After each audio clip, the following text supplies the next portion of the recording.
feito, mesmo na outra plataforma. Dia 28 de julho, poxa vida, hein? Passamos da metade do ano? Não, né? Em agosto a gente começa efetivamente a metade do ano. E vamos torcer, né? Para que logo estejamos juntos, reconstituindo aí a parte prática das disciplinas e etc. E aí, lembraram da minha tarefa? Quem lembrou? Alguém lembrou? Lembrei, professor. Beleza, estou aqui devidamente organizado e vamos tentar, um estilete, tá? Vou organizando aqui quem esqueceu, quem não lembrou, quem não veio, não estava quando eu pedi. Eu pedi para vocês trazerem, olha, um pedacinho de madeira, muito simples, e um estilete ou uma faca. Quem não tiver, tá bom? Porque hoje a gente vai tentar, a gente faz isso na aula prática, a gente vai observar, é muito legal, eu acho legal. A gente vai organizar aqui e tentar mexer com essas duas pequenas ferramentas aqui, ou utensílios. A gente vai simular várias disposições das lâminas, na verdade são variáveis, das lâminas de corte, quando elas atuam nas peças de madeira, nas toras, nas peças cortadas e etc. E isso tudo faz parte de um conjunto de técnicas, procedimentos, normas, operações, que nós chamamos de teoria de corte. Tá?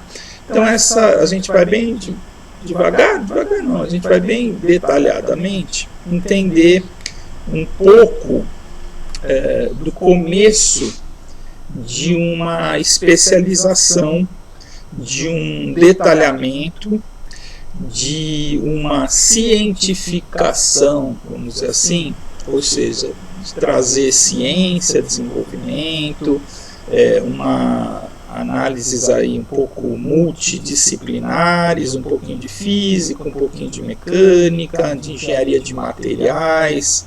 E eu gosto desse tema também porque me remete também a uma questão pessoal, porque eu não sei se eu já contei isso, acho que eu contei lá na primeira aula, quando eu me apresentei, ou talvez lá na aula dos calouros, quando eu tive contato com as turmas que entram, com vocês, que o meu doutorado, quando eu fui fazer pós-graduação, né, e acho que muitos de vocês vão seguir para esse caminho também, caminho da ciência, do ensino, da pesquisa.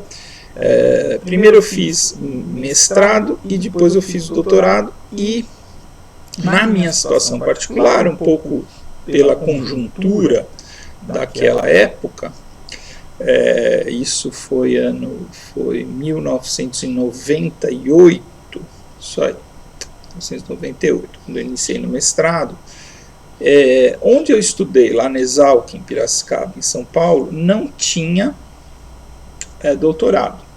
A escola da Exalc, da USP, lá do curso de Engenharia Florestal, só tinha o nível mestrado, né?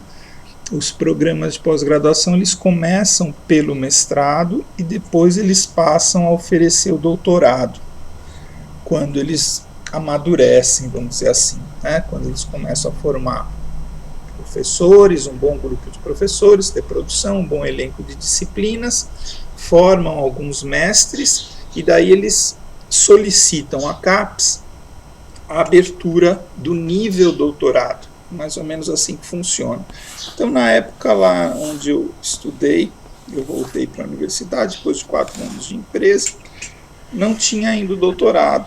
E, na verdade, na Exalc haviam 2 cursos de mestrado lá no Departamento de Ciências Florestais. Lá é um pouquinho diferente, não é um instituto, é um grande departamento que chama Departamento de Ciências Florestais. E nesse Departamento de Ciências Florestais havia o curso de ciências florestais, de pós-graduação em ciências florestais, e existia o curso de ciência e tecnologia de madeiras, que era o que eu gostava, né, o que eu trabalhava na época. Então, quando eu fui fazer o meu mestrado em 1998, eu optei por esse curso específico que tinha no Departamento de Ciências Florestais, que era pós-graduação em Ciência e Tecnologia de Madeiras. Era o pessoal da área de Ciência e Tecnologia que se organizou e criou esse programa de mestrado.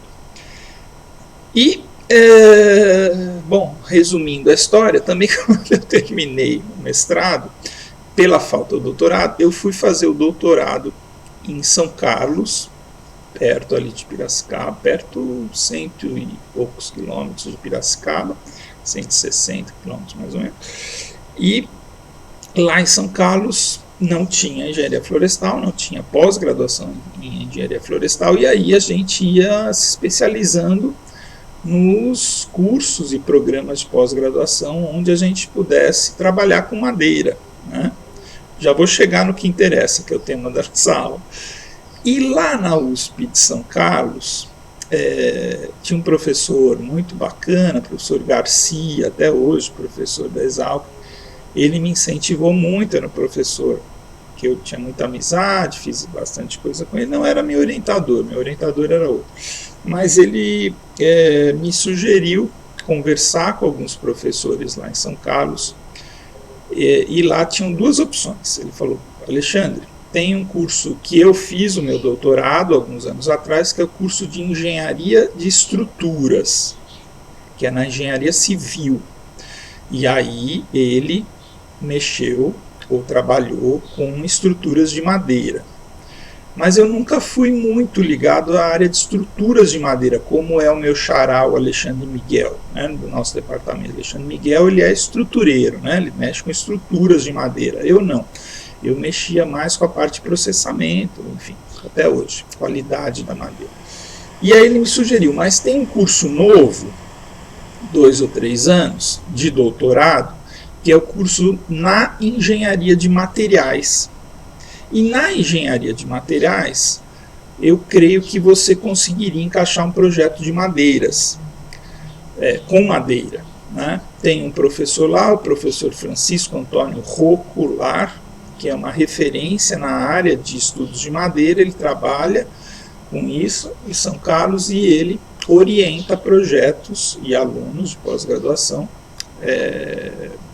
em diversas áreas relacionadas à madeira, no curso de Engenharia de Estruturas e nesse curso novo da Engenharia de Materiais. Bom, pessoal, então, para resumir mesmo, eu fui o primeiro engenheiro florestal desse curso aí de Engenharia de Materiais da USP de São Carlos, né? Foram anos terríveis, porque eles não me aceitaram logo de cara, eles permitiram a minha matrícula como aluno especial, olha só. E aí, isso eles faziam um certo charme lá do curso, eles não matriculavam, na verdade eles não matriculavam o aluno, eles, quando a formação era um pouco diferente, não era nem engenheiro de materiais, nem engenheiro civil, nem engenheiro de produção, alguma coisa assim, eles aceitavam no curso como aluno especial, a gente não tinha matrícula, nos primeiros 6 meses de curso. E aí eles me aceitaram porque eles obrigavam a gente a fazer o que eles chamam de nivelamento.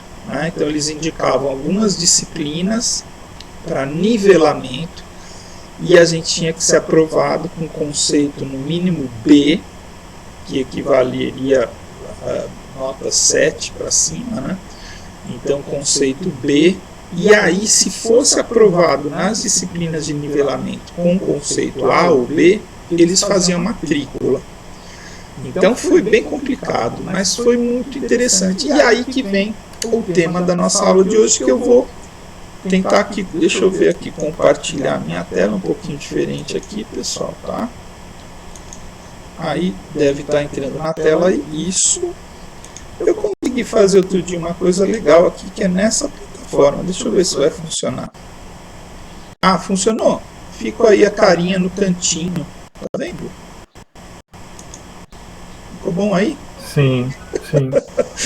fico aqui no cantinho e vocês veem aí o material, tá bom? E essa plataforma aqui, eu acho que tem um jeito, né? Tem um botãozinho aqui que são 4 quadradinhos que vocês alternam, aí vocês podem ver a minha imagem ou ver todo mundo, e aí depende um pouco se está no celular ou se está no computador, tá bom? Qualquer problema, levanta a mão aí, tá? Aliás, essa plataforma tem uma mãozinha aqui, que é legal.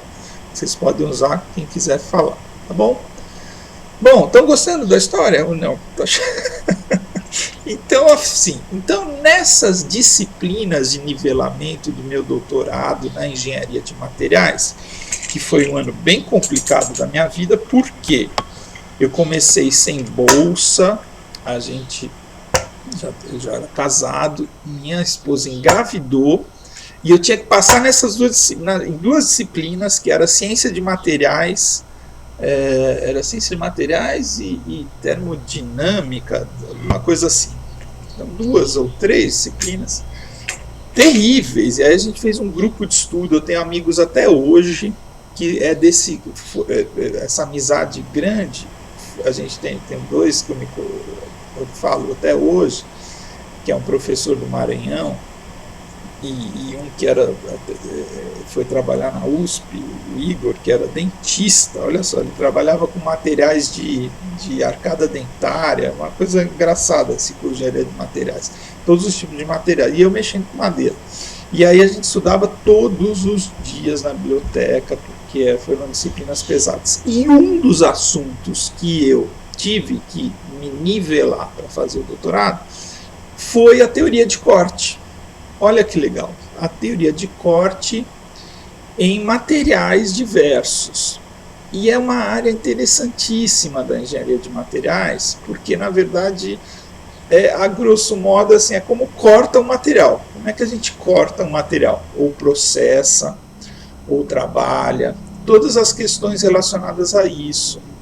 Então esse tema, que depois de muitos anos, então, eu recebi esse material. Esse aqui também faz parte, acho que eu já falei para vocês, de um material do professor Camargo, que é o professor que era da Rural, que depois foi para a Universidade Federal do Paraná, e o professor Camargo me passou algum material sobre as aulas de processamento. Deixa eu aumentar um pouquinho para vocês. E eu tenho aproveitado até hoje, então, esse resumo de alguma literatura internacional que ele compilou, traduziu, e eu acho bons materiais. Então, acho que a aula passada, aquelas teorias de desdobro, e essa aula de teoria de corte são os materiais ainda que o professor Camargo organizou. Depois eu digitalizei isso e tenho usado ainda, que são bons materiais, um bom resumo, um bom apanhado disso. E essa teoria de corte aplicada em vários materiais, então materiais metálicos, materiais cerâmicos, materiais da construção civil, aços, ligas e etc. A gente estudou durante 6 meses na pós-graduação para que eu conseguisse esse nivelamento. Depois eu consegui passar nas disciplinas e minha filha nasceu e deu tudo certo, graças a Deus. E esse daqui 2 meses, 3 meses, ela vai fazer 20 anos. E aí, assim, a vida tomou seu rumo. Bom, e aí quando eu vim da aula de processamento da madeira, lembrei, poxa, teoria de corte em madeiras, né? Então, isso daqui que a gente vai ver hoje, realmente é uma ciência, uma área de estudo, de vários tipos de materiais a respeito de como processá-los, como trabalhá-los, como transformá-los. Tá? Então vamos lá. A teoria de corte em madeiras, ela começa com a seguinte definição. Já a gente vai lá para a nossa ferramentazinha aqui, vamos fazer algumas brincadeiras, entre aspas, para visualizar algumas questões. Bom, eu vou ter, não sei se eu tenho alguma ferramenta que eu gosto tanto de marcar, escrever no quadro, e deixa eu ver aqui, hoje eu estou com um editor, um leitor, na verdade, de PDF. Deixa eu ver se isso aqui funciona. Não. Eu acho que eu tenho uma ferramentazinha assim, só um minutinho. Eu tenho uma ferramenta aqui. Deixa amarelinho, talvez.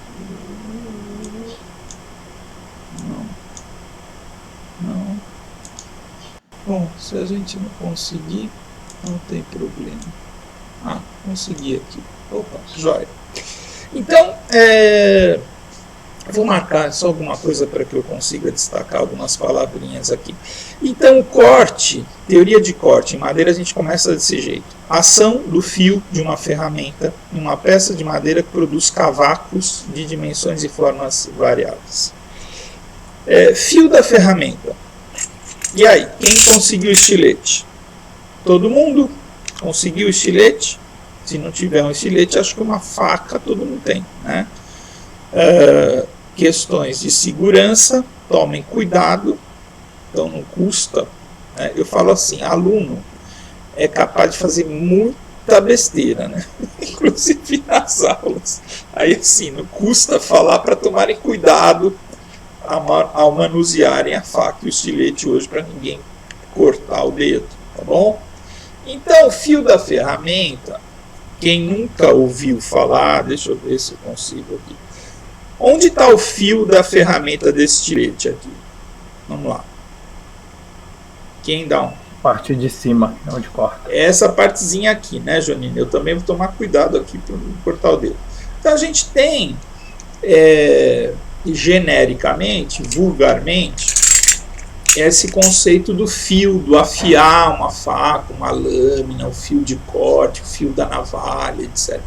O fio da ferramenta, em algum dado momento aqui, ele também vai ser chamado de aresta cortante.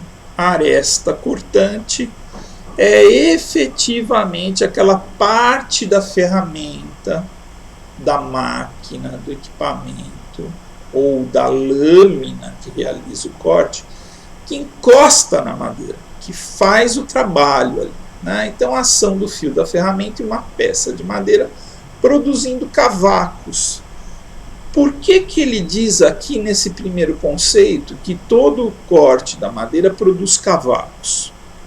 Porque, de uma forma geral, será que vocês vão conseguir ver aqui? Sempre quando a gente corta a madeira, eu tenho um subproduto, né, um pedacinho. Levantou aqui um pedacinho, não sei se está dando para ver. Mas eu tenho a geração de um subproduto, um material residual, que é genericamente chamado de cavaco. Então, o cavaco ele pode ser uma serragem, o cavaco ele pode ser um pó, se eles forem muito pequenininhos. Os cavacos podem ser pedaços de madeira. E os cavacos podem ser os chips do inglês, que são os cavacos mesmo, que são aqueles cavacos para celulose e papel, ou para a indústria de chapas e painéis também. Então, sempre quando eu tenho uma ferramenta onde esse fio de corte atua na madeira, realizando um processamento, a gente tem a geração de cavacos. Mesmo quando o objetivo principal é produzir madeira serrada, peças desdobradas, peças cortadas com seções retas e paralelas. Mesmo nesses processos, a gente vai ter um subproduto, que são os cavacos. E aí a gente vai caminhar, essa aula, ela, de certa forma teórica, variáveis, etc., a gente vai caminhar para as semanas seguintes, que eu gosto bastante das próximas aulas também, talvez até mais do que essa, que é discutir resíduos e discutir certificações. São temas vinculados, ligados aí à sustentabilidade do processamento, processos racionais de transformação, etc. Bom, vamos lá. Então, quais os fatores vão afetar essa formação de cavaco? Ou, de uma forma geral, esse processo, né? O que afeta o processo? Quais são os fatores? que a gente chama aqui de geometria da ferramenta. Será que eu consigo limpar? Ctrl Z, consigo, legal. Geometria da ferramenta de corte. Geometria da ferramenta é o seguinte: a gente tem serras, lâminas, né? Lâminas de corte, que são discos de corte circulares, tem lâminas de fita, tem a lâmina do serrote, tem a lâmina do estilete, tem a lâmina da faca, tem a lâmina das plâminas, etc, etc. Então isso tudo compõe um sistema aí geométrico, né? Ou de planejamento da máquina. Isso tudo, obviamente, afeta esse processo.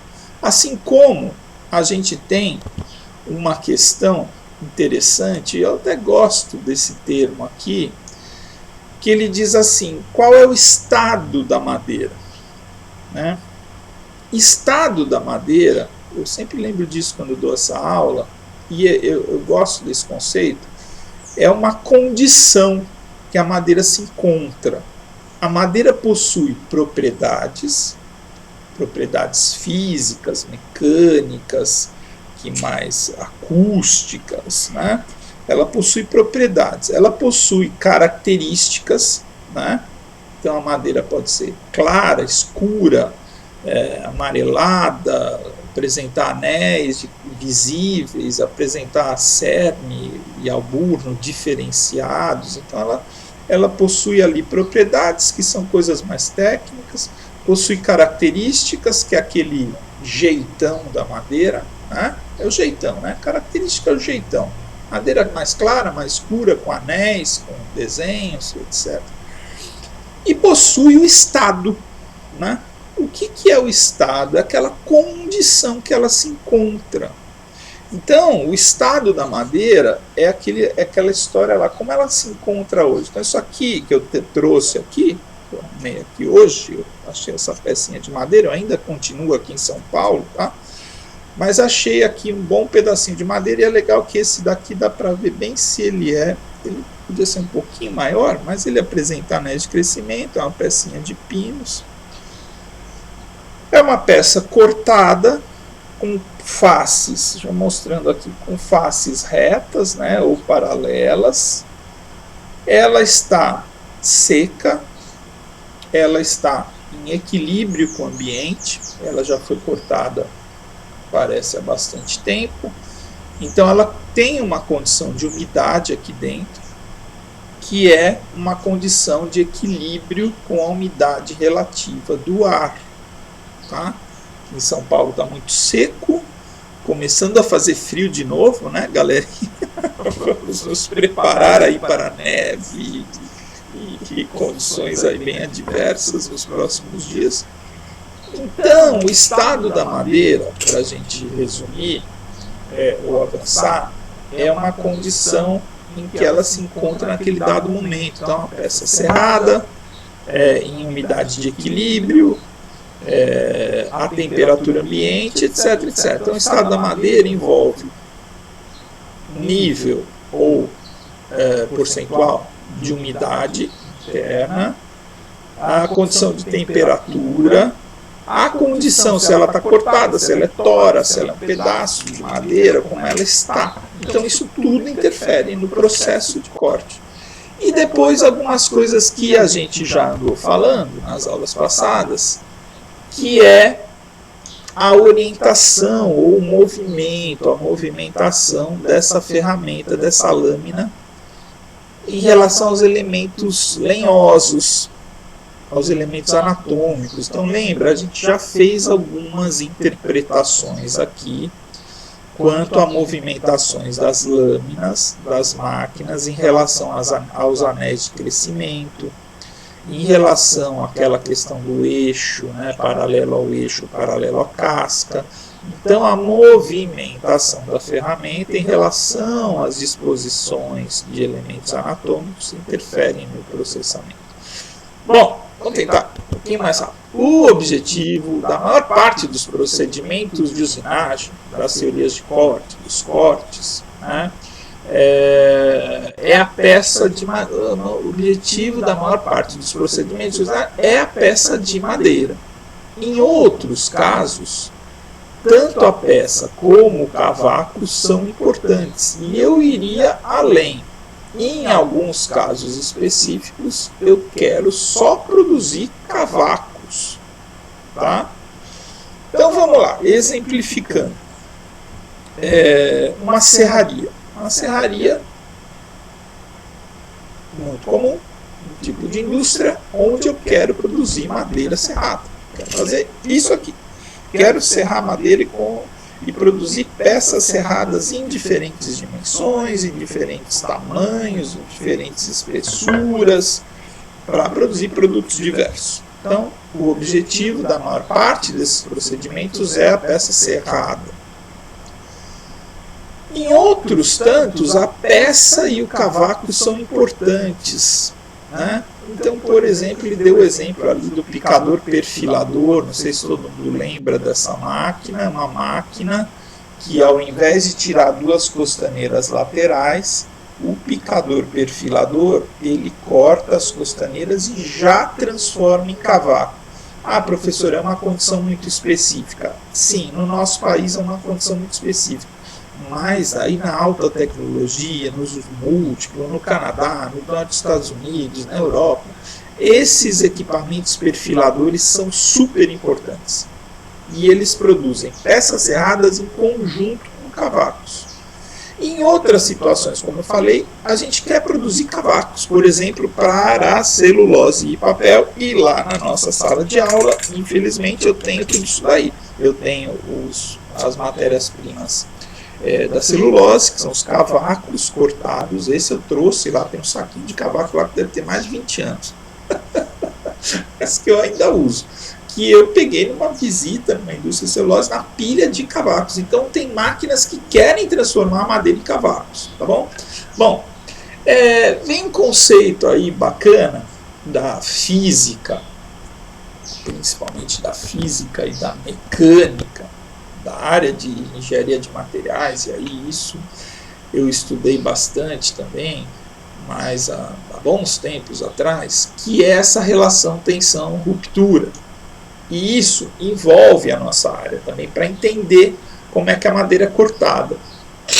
A unidade de tensão, deixa eu lembrar direitinho para não falar besteira, a unidade de tensão é aquela unidade de força aplicada numa área, tá? Então, vamos lá, pessoal, tentando explicar aí. Essa coisa da aula online fica às vezes difícil de explicar, até porque eu uso alguns materiais. Mas quando eu tenho, por exemplo, um martelo, né? E aí vocês vão achar engraçado, mas eu pego o martelo, eu podia até ter pego aqui, mas hoje esqueci do martelo. A gente tem um martelo batendo na cabeça do prego, eu tenho ali uma força sendo feita numa área, né? Então essa relação força barra área é o que a gente chama de tensão, né? Então a tensão aplicada numa área de um determinado material, ela leva muitas vezes a um processo de ruptura do material. Então, quando a gente corta a madeira, a gente tem esse processo de tensão-ruptura, vamos dizer assim, controlado, né? Então, a gente quer aqui aplicar uma força com uma ferramenta numa determinada área de um pedaço de material, gerando essa ruptura, né? Então, muitas vezes a gente quer que alguma coisa não quebre. Agora acho que está dando para ver aqui perto do meu óculos, cavaquinho sendo gerado, a peça sendo cortada. Então, muitas vezes a gente não quer que o material quebre, né? Quando a gente tem um móvel, um objeto, um artefato de decoração, etc., a gente não quer que aquilo quebre. No processamento da madeira, a gente quer quebrar elementos ali para realizar cortes, desdobros, transformações mecânicas. Então vamos lá, vamos continuar lendo ali um pouquinho. A tensão, ela vai ser imposta na madeira pela ação humana ou de uma máquina por meio de uma ferramenta de corte. Tá? Então, no nosso caso aqui hoje, temos uma ferramenta. Ferramenta é diferente de máquina, tá? Máquina e equipamento a gente considera bastante coisa, bastante próximo. Equipamento, para mim, eu aprendi assim, eu firmei esse conceito para mim. Equipamentos são coisas estacionárias, grandes, etc. E máquina, muitas vezes a gente consegue mexer. Então, motosserra, a gente consegue mexer, tá bom? Então, máquina e equipamento são muito próximos. Ferramenta não. Ferramentas são coisas manuais já, né? Ah, professor, mas tem ferramenta automatizada? Tá? Pode ser que tem ferramenta automatizada. Mas ferramenta para mim é faca, estilete, martelo, serrote, formão, tem mais algumas ferramentas manuais, né? Então essa direção do movimento, continuando aqui, e o formato da ferramenta, a forma da ferramenta, determina como irão se desenvolver essas tensões impostas na madeira e, consequentemente, a maneira como essa ruptura ou corte vai ser realizado, né? Bom, aqui a gente já falou um pouquinho, né, dois fatores que intervêm durante a ruptura. O conceito do fio da ferramenta, que é aquela pequena área afiada, então eu torno ali uma área de contato muito pequena e às vezes com grandes forças atuando. Então, se a gente imaginar uma grande serra de fita, como a gente já viu alguns filminhos, etc., a gente tem uma área de contato que é muito pequena, aquela pontinha do fio cortando a peça de madeira, e uma força muito grande. Então isso vai levando a um sucesso nesse corte, né? E o estado da madeira, acabei de falar, ele leva conceitos aí, ou leva em consideração umidade, temperatura e defeitos. Eu não falei, né? Defeitos também da madeira. Ah, essa madeira está com uma rachadura. Então aquilo lá é um estado também, né? Uma condição ali do corte. É uma propriedade? Ah, tal espécie tem rachaduras. Tal. Não é uma propriedade, é uma condição, né? Alguma coisa levou aquele problema. Eu não gosto muito, não sei se vocês já repararam, não sei se eu já falei isso, mas eu não gosto muito de falar defeito de madeira, tá? Primeiro que eu sou um apaixonado por madeira, né? Eu adoro madeira, gosto do material, e defeito é uma coisinha bem pejorativa, né? Então, se a gente transforma uma árvore num produto, você fala, essa madeira está cheia de defeito, tem nó, tem anel, tá bom, não é defeito, é que ela é assim, né, gente? É uma condição ali, qual a palavra que eu uso ali? Uma imperfeição, talvez. Imperfeição eu acho um pouquinho mais light, assim. Bom, vamos lá. Eu estou gostando aqui da ferramenta que está funcionando melhor do que eu achei que ia funcionar, que eu já acostumei bastante lá com a RMP, mas estou conseguindo até fazer pequenas anotações. Bom, essa aula não tem muita coisa não, tá? Por isso que eu estou indo detalhadinho. Tem 12 páginas esse documento, é um PDF, está lá no SIGA para todo mundo, tá? Bom, tem duas classificações nessa teoria de corte. Meu vício aqui, está ficando frio, meu nariz vai parando de funcionar. Bom, então nós temos duas classificações de corte que são interessantes e não tem mais nada que isso, né? Não. Em madeiras nós vamos lá a duas classificações, que são os cortes ortogonais e os cortes periféricos. E é super legal observar isso mais uma vez, vendo uma máquina funcionar, com um serrote na mão, com uma motosserra, se possível. Professor, que legal, você dá motosserra para a gente? Não dou motosserra para a gente.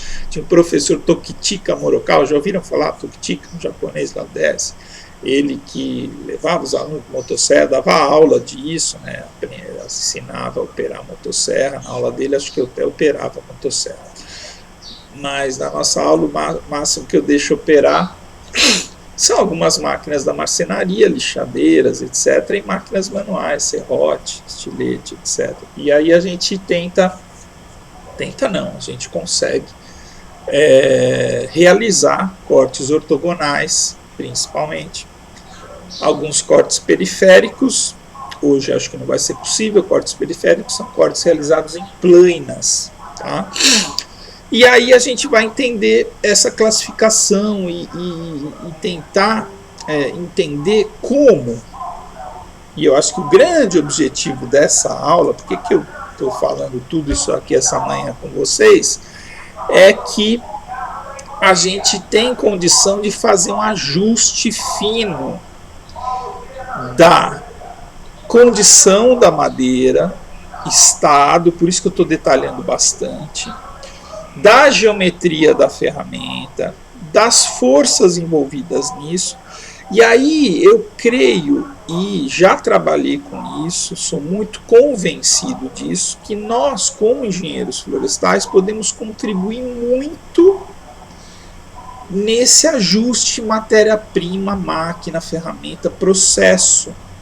E eu trabalhei com isso, né? Eu trabalhei na indústria, onde alguns anos, dos 4 anos que eu fiquei trabalhando na indústria como recém-formado, eu trabalhei pelo menos 2 anos dentro de uma serraria para a produção de cavacos, e a gente fazia isso. Eu ia para as fazendas para verificar como a madeira estava chegando na fábrica, em que nível de umidade, em que condição física ali, toras muito rachadas, às vezes tinha incêndio nas florestas, a gente estudava se dava ou não para processar a madeira que tinha sido queimada, né, para levar para a fábrica, para produzir papel e celulose. A carbonização da madeira gera muitos prejuízos.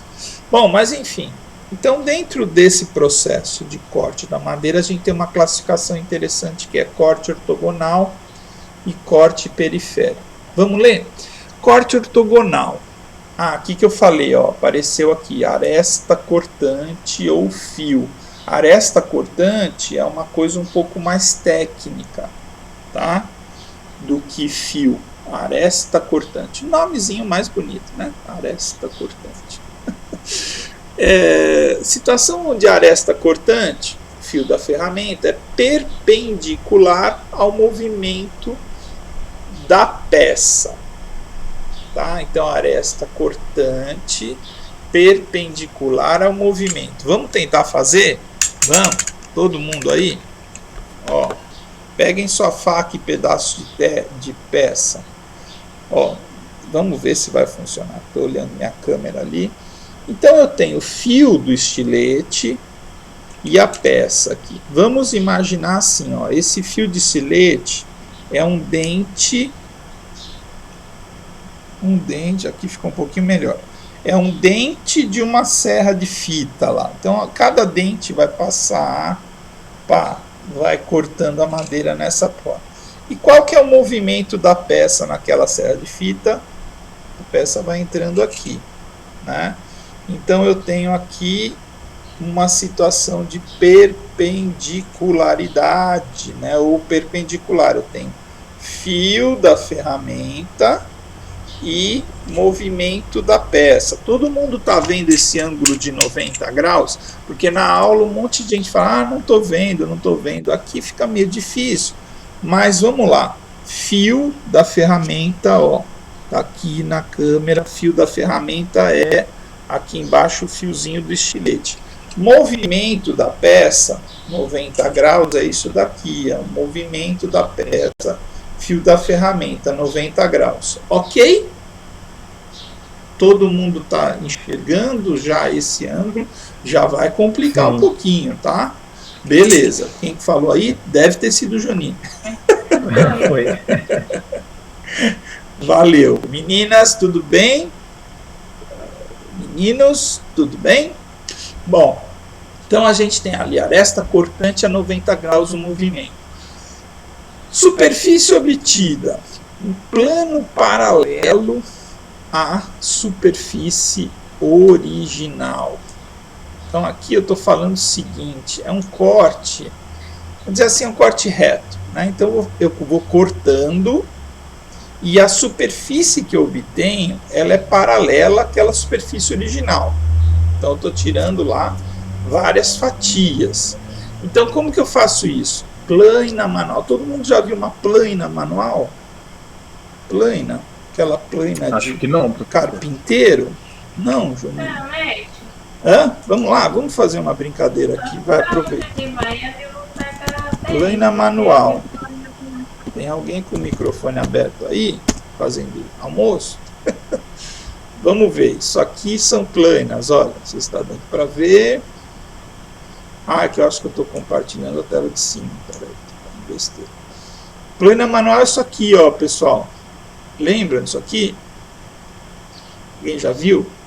Deixa eu ver se eu clico aqui. Vamos comprar uma. Vai aparecer. Como é que está na internet hoje? Plana manual número 3, profissional, Stanley. A gente tem, acho que 2 ou 3, talvez, até lá no laboratório. E a internet aqui não está me ajudando muito, pareceu. Lembrou aí, Janine? Todo mundo já viu isso? Isso até hoje é bem utilizado. Já. Plana manual, tá? Ela faz um corte ortogonal, tá? Nunca viu, Larissa, um negocinho desse aqui? Ah, essa é bem legal. Essa também eu deixo vocês usarem lá. É uma... Olha aqui, vamos aproveitar aqui o que a gente tem para hoje. Ela é uma ferramenta manual. Aqui embaixo ela tem uma lâmina, tá? Ela tem uma laminazinha que fica encaixada aqui. E o marceneiro, o operador, pega com os 2 braços, assim, ó, pega nessa pontinha aqui com uma mão e a outra aqui atrás, e ele vai aplanando. Eu não vejo uma palavra melhor do que essa. Vai aplanando a superfície da madeira aqui. Em outras palavras, a plana manual vai fazer isso aqui, ó. Ela vai passar aqui na superfície da madeira e vai desbastando, vai comendo a madeira aqui por cima, tá? Só que ela tem uma conformação interessante, né? Então isso aqui é uma plana manual. Ela tem também, essa aqui a gente também tem, ela tem uma máquina elétrica, tem planas manuais que são elétricas. Deixa eu ver se abre aqui. Só que essa daqui não é um bom exemplo, porque essa elétrica, ela passa a fazer corte periférico. Eu já vou explicar para vocês. Porque ela passa a ter um rotorzinho aqui embaixo. Então essa daqui não é um bom exemplo nesse momento. Ela é um exemplo até para o próximo que vai aparecer, que é o corte periférico. Deixa eu fechar tudo aqui para não me atrapalhar demais. Vamos voltar lá. Então, plana manual, a laminadora, a serra de fita. Guarda isso aqui que a gente já vai voltar a fazer vários movimentos aqui com as nossas ferramentinhas de hoje. E a gente vai entender melhor. Então, corte manual é isso. O que me vem em mente falar isso para ajudar vocês a entenderem é o corte com serrote, é o corte com a serra de fita, é o corte com essa plana manual. Ele tem essa função, principalmente quando eu falo de corte ortogonal, essa questão de gerar superfícies paralelas uma à outra, tá? E aí um pouquinho de prática mesmo, difícil da gente imaginar só nesse momento teórico, tá? Por quê? Porque o corte periférico, que a gente vai ver agora, deixa eu limpar aqui, se eu consigo limpar, o corte periférico, ele gera sempre o que a gente chama de arco cicloide. Ai, professor, está complicando. Um pouquinho, vai. O arco cicloide é uma superfície de corte em arco, tá? Então, o corte periférico, ele é feito com ferramentas que têm facas rotativas que na superfície da madeira vão tirar cavacos ou serragem, que a gente chama até de maravalha, que são pecinhas em formato de vírgula. Então o corte periférico ele vem ele faz uma comidinha assim em arco na peça de madeira, e através de uma sucessiva manufatura desses arcos, a gente tem uma peça aplanada por corte periférico. Eu faço uma coisa super legal na prática lá, que é fazer corte periférico na plana, com a peça passando rapidamente pela plana. Quando a gente passa rapidamente a peça numa plana estacionária de corte rotativo, que a gente tem lá no laboratório, isso talvez alguns de vocês já tenham visto. A gente vai ter uma superfície que ela fica meio onduladinha assim, porque cada vez que a ferramenta passa, ela dá uma comidinha na peça e forma um arco cicloide, que a gente chama. E se a gente passa a peça muito rápido, não dá tempo dela ficar lisa. E aí a gente fica com a peça marcada em ondinha. Difícil de explicar em teoria, principalmente através dessa tela. Mas a gente vai ver isso também, quem quiser participar daquela programação de aulas práticas, que é uma aula que eu gosto de fazer, porque não é fácil de ver ali na prática essa teoria acontecer, que é a formação dos arcos, e se ela não for bem ajustada com a velocidade de avanço da peça, a gente tem uma peça toda marcada. Tá? Estou falando muito grego, aqui está dando para entender. Talvez alguns de vocês, talvez até alguém, olha, se eu disser para vocês que eu estou vendo aqui umas marcas de arco cicloide numa viga aqui, nessa varanda que eu estou, vocês vão dizer que eu estou mentindo, mas eu estou vendo aqui alguns arcos cicloides, uma peça aqui que está aqui na frente da minha mesa, tá? São marquinhas assim em ondinha na peça de madeira. Tudo bem? Alguém já viu isso? Ou não está entendendo nada? Eu acho que eu já vi essas marquinhas que você está falando. Já, né? Tenho quase certeza. Tá, beleza. Então reparem nisso. Tem duas marcas interessantes nessa aula, que são as marcas de arco cicloide. Às vezes vocês veem uma estrutura de madeira, uma viga, que nem eu estou vendo aqui, ou mesmo uma estrutura de telhado, e a gente consegue ver essas marcas de arco cicloide. E às vezes também a gente vê o que a gente chama daquela mordida do dente. Lembra que eu fiz aquela brincadeira? Agora nem sei se foi nessa turma, que eu falei que tem uma analogia assim, do processamento mecânico com a odontologia, porque a gente tem dente, tem mordida do dente. Às vezes também dá para ver a mordida do dente. Essa pecinha que eu tenho aqui, eu acho que não vai dar para vocês verem, será? Vai perder o foco. Mas ela tem, deixa eu desenhar aqui para vocês entenderem o que eu estou falando. Ela tem umas marcas aqui, ó, laterais, dá para ver. Agora acho que vai dar para vocês verem que eu pintei. Ela tem umas marquinhas laterais aqui, porque ela foi cortada em serra circular, e cada uma dessas marcas aqui é uma passada de dente. Essas marcas aqui laterais de uma peça também são feitas quando eu corto a madeira muito rapidamente. E aí cada dente vai dar essa mordida e vai ficar marcado aqui na lateral, tá? Então, só que isso daqui é marca de corte ortogonal. Aquelas ondinhas que eu falei são marcas de cortes periféricos. Vamos lá. Bom, vou continuar aqui com a teoria.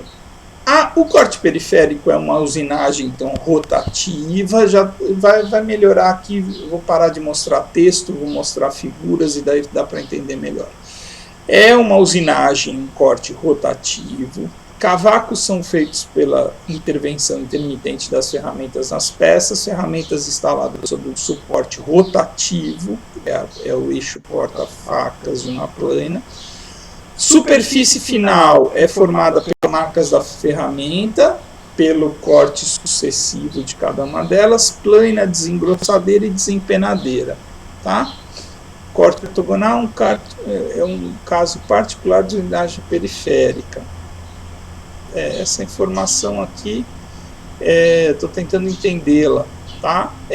O corte, é isso que ele está falando. O corte ortogonal é um corte periférico diferente, tá? Ele é um corte que tem aquela situação da lâmina perpendicular à movimentação. Bastante difícil de explicar em teoria. Vamos lá, vai melhorar aqui que a gente vai chegar nos nossos esqueminhas que eu queria que vocês utilizassem a ajuda. O que a gente vai fazer agora? A gente vai simular os 3 tipos de cortes ortogonais, tá? E aí tem uma simbologia interessante, utilizadas por vários autores aí de bibliografias de processamento, que diz o seguinte: o corte ortogonal, aquela situação, mais uma vez, de aresta cortante perpendicular ao movimento, ele pode ainda ser entendido por 3 situações. E essas 3 situações do corte ortogonal são definidas por 2 ângulos. Um ângulo 90 ou 0, que relaciona o fio de corte e a fibra da madeira, e um outro ângulo 90 ou 0 que relaciona a direção do corte e a fibra da madeira. Por favor, não desistam da aula de hoje. Eu já estou assim, né, em 16 anos na rural, mas um ano fora da rural, são 17 anos dando aula. Então já imagino até a carinha de vocês assim, né? Ai meu Deus, não estou entendendo nada dessa aula. Essa tem que prestar atenção, tá, gente? Tem que prestar atenção.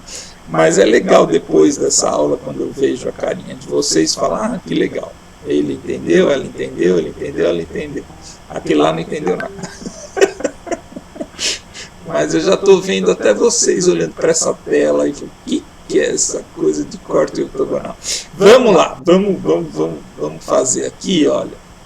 Agora sim, todo mundo com o seu estilete e peça de madeiras a postos.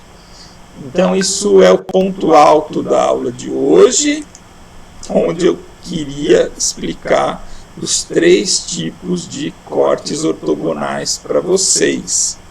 Para que vocês vão usar isso na vida de vocês como engenheiros florestais? Olhar uma máquina, falar assim, poxa, essa máquina ela tem um corte descendente, de cima para baixo, é aquele tal corte ortogonal. Ela está com uma velocidade de corte bastante grande, e essa madeira está muito dura, muito úmida. Então, esse corte a gente pode fazer ajustes, tá? Então, na prática, na vida profissional de alguns de vocês, isso pode vir a aparecer em algum momento. É muito possível também que em algum tipo de concurso público, alguma coisa assim, é uma teoria do processamento mecânico, corte ortogonal e seus 3 tipos. Então vamos tentar entender. Vamos lá. O corte ortogonal 90-0. Né? Então eu queria muito deixar, nesse momento eu deixo no quadro essas informações aqui. Essas informações são bem importantes para a gente não esquecer.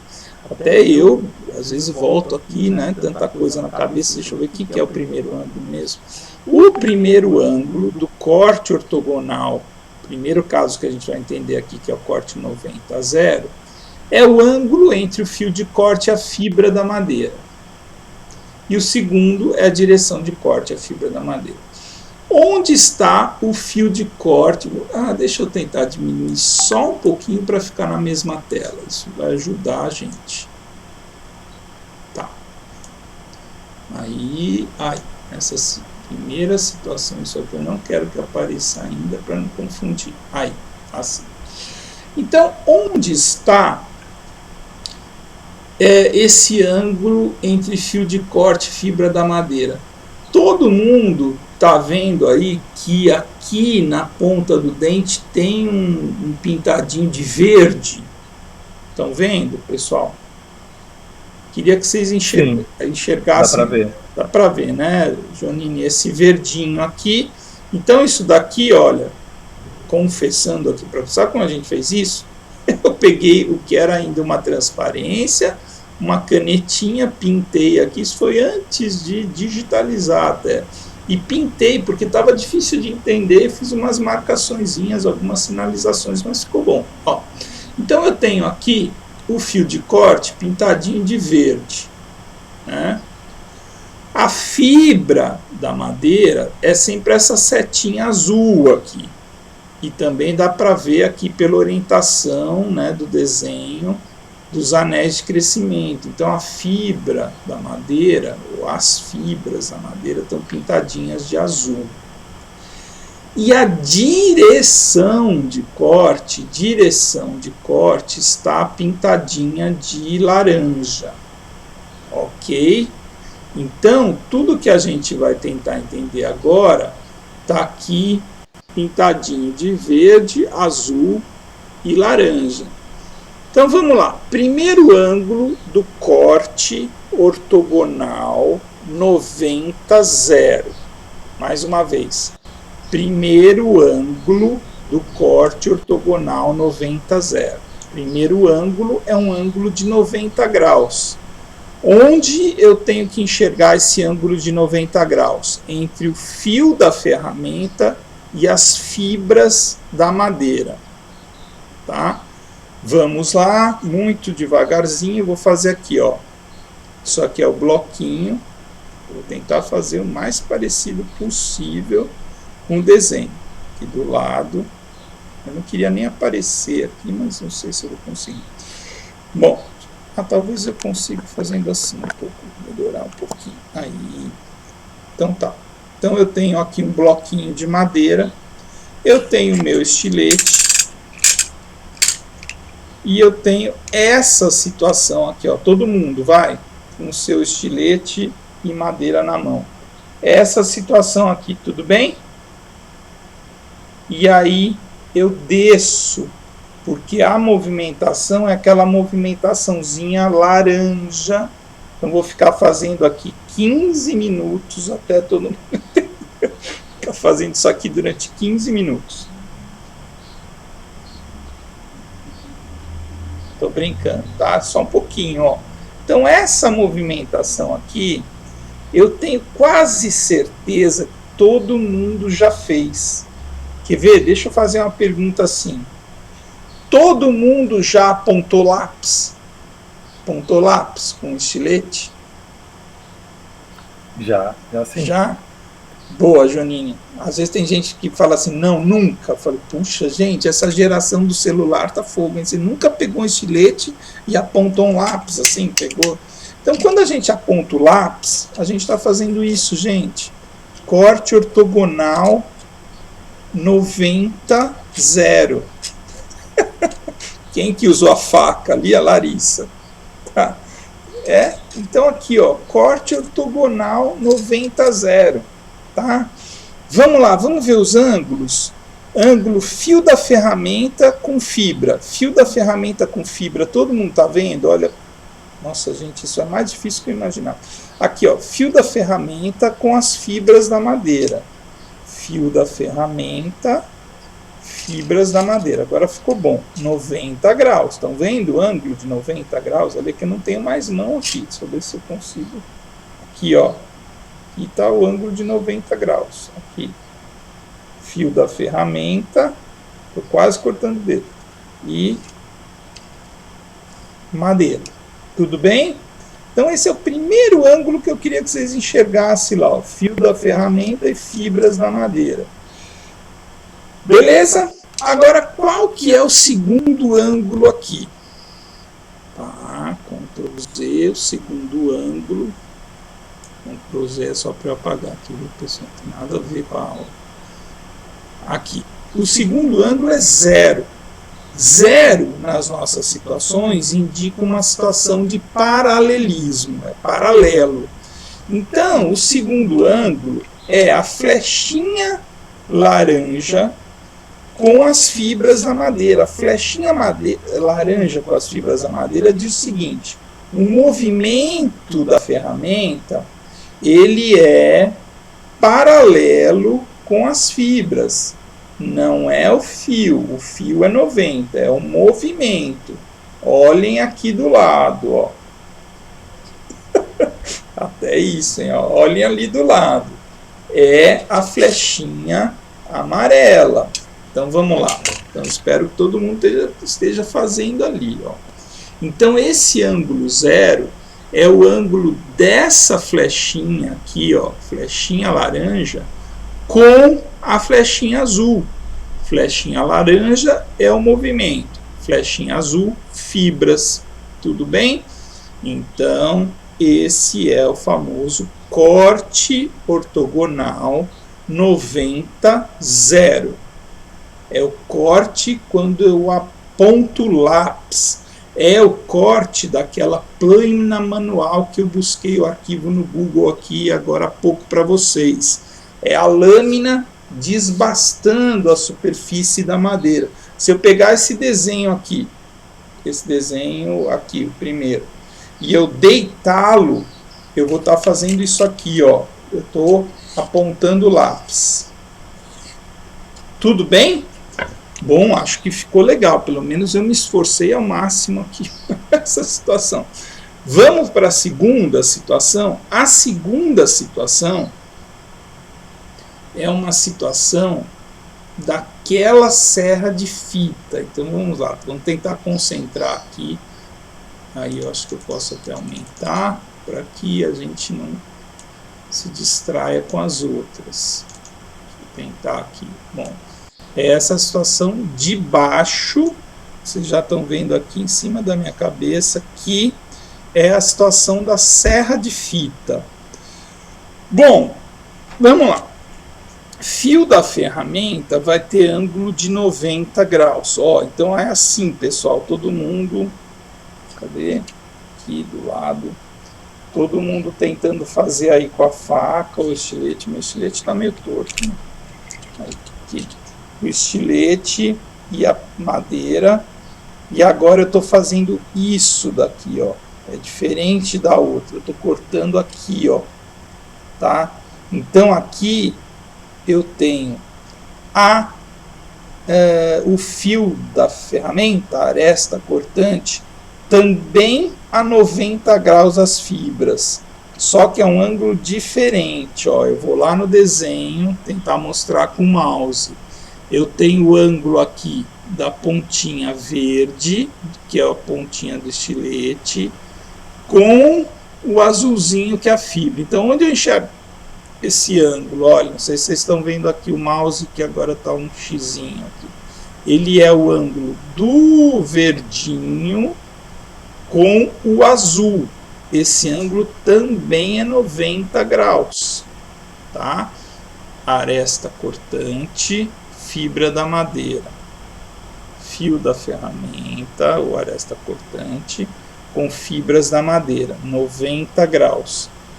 Só que agora o movimento que é a flechinha laranja, ele também é 90 graus. Então eu tenho aqui duas situações de 90 graus. Fio, fibras, movimento, fibras. Tá? Então vamos lá. De outro modo de enxergar, é isso daqui, ó. Eu tenho o dente cortando a peça da madeira. Tá?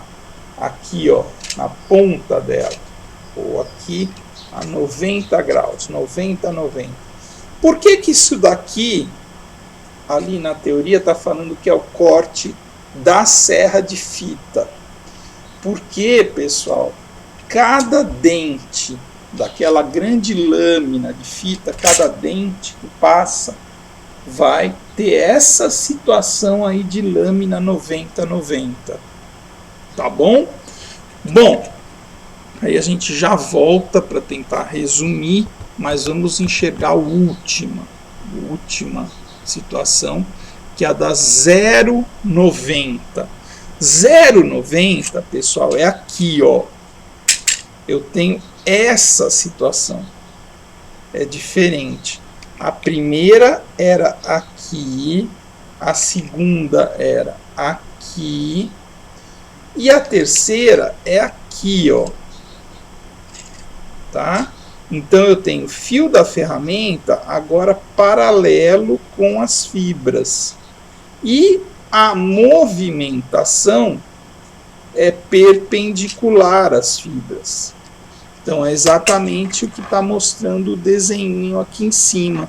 Onde que eu vou encontrar essa situação? Olha bem para esse desenho e tenta usar bastante essa imaginação. Acho que é usar aí a lembrança daquela situação do torneamento. Lembram do torneamento? Apareceu, acho que num dos vídeos que eu passei, a madeira sendo torneada. Então eu tenho aqui, ó, uma situação de fio da ferramenta agora paralelo às fibras, e a movimentação é tirando aquela lâmina, quando o torno de laminação força a tora contra uma faca, e aí eu tenho esse corte de laminação da madeira. Tudo bem, galerinha? Então isso, obviamente, é uma coisa assim, professor, vai pedir na prova? Não, porque não vai ter prova. Não vai ter prova. Pedia na prova? Não, também sou chato ao extremo de falar, desenhem uma situação de corte ortogonal 90-90 em serra de fita. Não, isso daqui, qual que é a minha intenção hoje? Quem gostar do assunto, quiser voltar nas aulas práticas, que eu estou prometendo a todos que eu vou dar essas aulas práticas, a gente vai e a gente faz isso, sempre fez.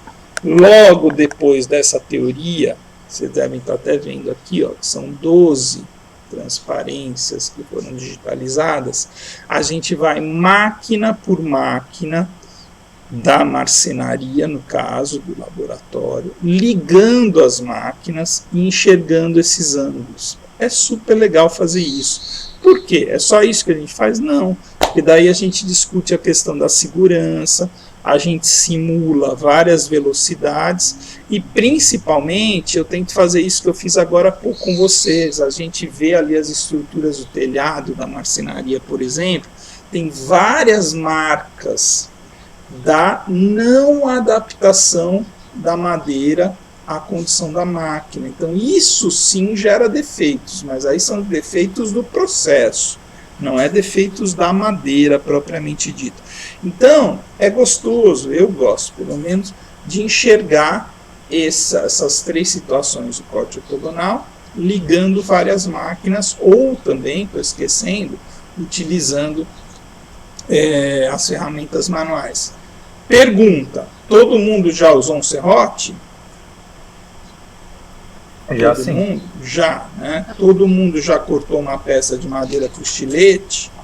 Tá, então eu vou deixar uma tarefa assim. Hoje à tarde, vocês passam a tarde inteira cortando a peça que vocês trouxeram. Fazer uma lança. Tá bom, Jonine? Depois vocês tiram foto, grava vídeo, ó, cortando a peça de madeira aqui 90, 0, 0,90. Tá bom? Estão fazendo aí? Quem está fazendo? Vamos ver. Eu estou fazendo. Tá fazendo, Janine? Quer ligar a câmera? Quem está com câmera aí? Ninguém? Olha lá. Tudo bem, Janine? Deixa eu ver aqui a plataforma, eu quero te... Tudo bem, deu para entender bem, professor. Legal. Então fico feliz. Opa, deixa eu ver o que você arrumou aí. Não, desliga não. Agora que eu estava vendo. O que você arrumou aí, Janine? Um estilete? Eu fui fazendo os cortes aqui, ó. E você tá com uma pecinha de madeira aí, legal. Tá bem parecida com a minha. Bem destruída aqui, que eu achei aqui em casa. Tá bom. Ficou no tempo ali pegando chuva, pegando sol, mas deu pra é? Então tá. É o que eu falei. A gente vai entendendo como funciona o corte, tá bom? Quem mais, meninas? Alguém ligou aí? eu ver se eu estou vendo mais alguém aqui. Não, estou vendo mais ninguém aqui. Bom, então tudo bem, a tarefa da tarde, liga a TV lá para ver Olimpíadas. E aí, vocês já acharam que roubaram o Gabriel Medina ou não? Quem achou? Eu fiquei lá vendo até... Óbvio, super roubado, eu tô indignada, professor. Não foi? Tu viu do judô também? Que absurdo, ontem tava eu 2 horas da manhã xingando todo mundo. Que ódio. Porque o judô também teve uma sacanagemzinha? Teve, caralho, esses árbitros tá complicado. Ah, eu tava indignado com o skate. Eu tava vendo skate. Tô eu e meu cunhado aqui. A gente já tava reclamando das notas dos japoneses, né? Pro skate.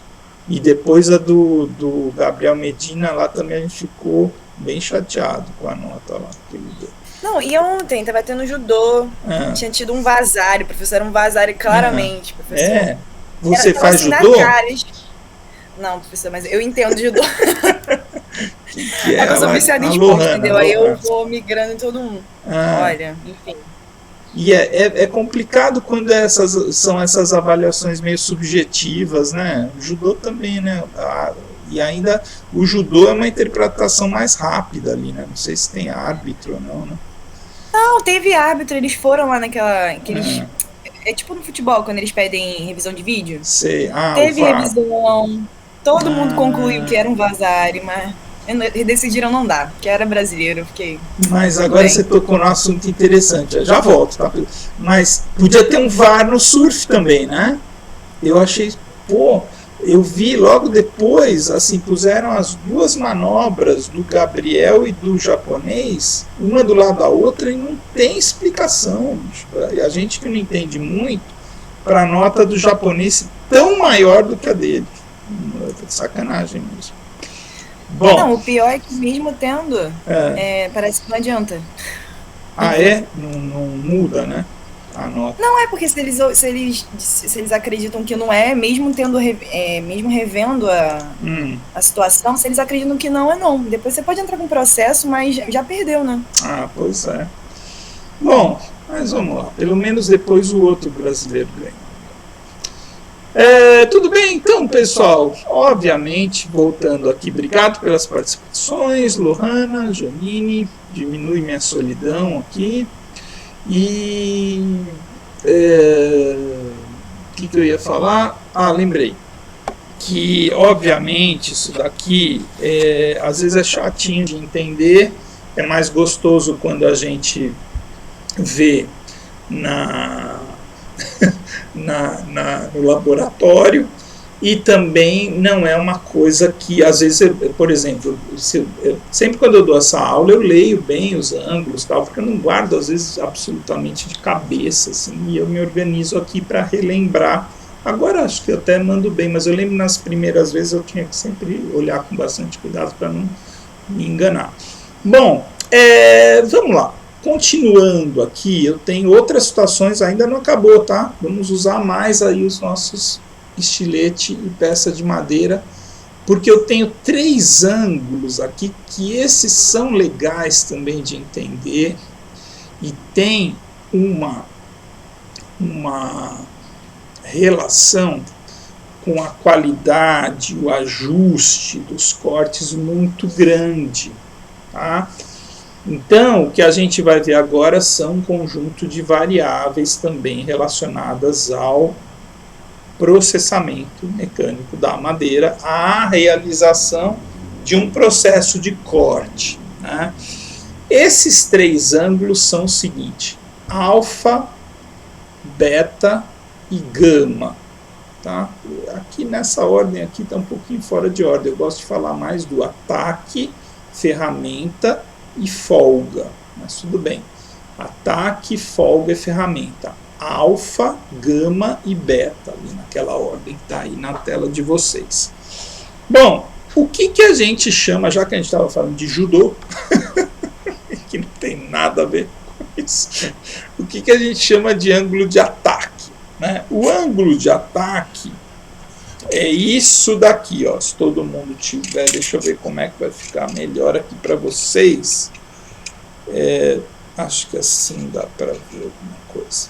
O ângulo de ataque é esse ângulo aqui, olha gente, é o ângulo que eu inclino a lâmina ao realizar o processo. Então, olha, quando eu ficar também fazendo isso daqui alguns segundos, quando eu estou fazendo isso daqui, ó, eu estou mudando o ângulo de ataque naquele processo. Então, essa aqui é legal, que muita gente tem aflição quando eu faço isso. Ó, quando eu faço isso daqui, alguém tem aflição aí? Não sei se está dando para ouvir. Faz até um barulhinho. Tá funcionando? Não tá funcionando. Tá vendo que eu não estou conseguindo cortar nada? Sim. Né? Então, o que acontece aqui? Eu tenho que aumentar o ângulo de ataque. O ângulo de ataque ele é medido numa linha hipotética de 90 graus com a madeira até a superfície superior da lâmina. Então, eu vou me permitir aqui, eu desenho isso e o desenho fica melhor do que isso daqui. Esse daqui é a simbologia disso, mas não está muito boa. Vocês estão vendo esse alfa aqui, ó? O alfa aqui é o ângulo de ataque. Esse ângulo de ataque é medido por essa linha aqui, ó, essa linha aqui, vou fazer assim, tá? E a face superior da lâmina. Então isso daqui é o estilete, ó. Vou fazer aqui porque eu acho que eu não vou conseguir, eu só estou conseguindo linhas retas aqui. Esse daqui é o estilete, tá? Ó, vou fazer aqui com o mouse.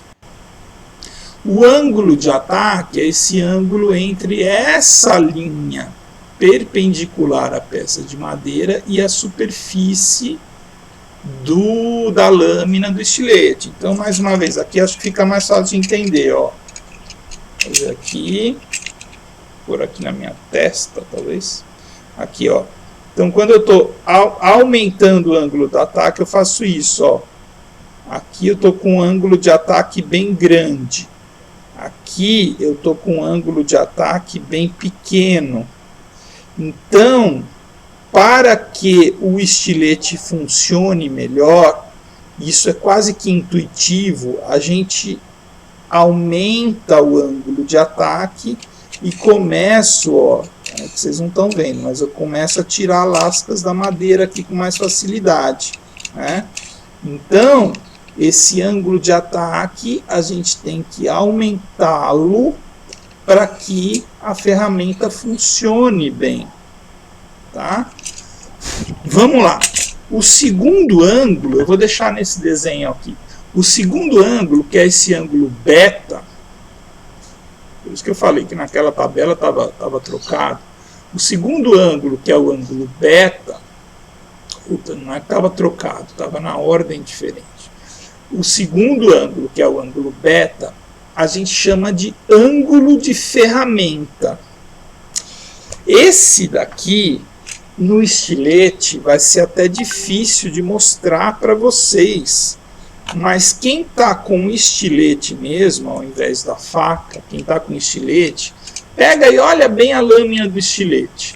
A lâmina do estilete, ela tem, né, duas faces paralelas e a pontinha dela, ela é envezada, né? A pontinha dela, dá até para ver essa linha aqui, deixa eu ver se eu mostro. Não vai dar para ver direito. Aqui na pontinha dela, ela é chanfrada, né? Envezada. E essa pontinha aqui são essas duas linhas aqui, ó, pessoal, a pontinha do estilete. Essa linha e essa daqui. Então, esse ângulo beta no estilete, ele é muito pequeno ou grande? Do estilete. Muito pequeno. Muito pequeno. Muito bem. Por que ele é muito pequeno? Porque a lâmina do estilete é muito fininha, né? Então, esse ângulo beta do estilete, ele é muito pequeno. Agora, guardem essa informação. O ângulo alfa, o ângulo beta e o ângulo gama, que é esse último aqui que a gente chama de ângulo de folga, eles somam 90 graus. Tudo bem? Repetindo, o ângulo beta, o ângulo alfa, o ângulo beta e o ângulo gama, eles somam 90 graus. Tá? Então, esses três, esse, mais esse, a somatória é 90. Quando eu abro o ângulo de ataque, quando eu deito meu estilete, eu tenho que diminuir os outros dois ângulos, concordam comigo? A soma é sempre 90. Então, quando eu abro o alfa, isso eu posso fazer no caso do estilete manualmente, eu diminuo principalmente o ângulo gama, o último, porque o beta eu não vou mexer, né? Eu não tenho como mudar a ferramenta, até tenho, mas ali na hora tal, eu não vou conseguir mexer nesse ângulo beta.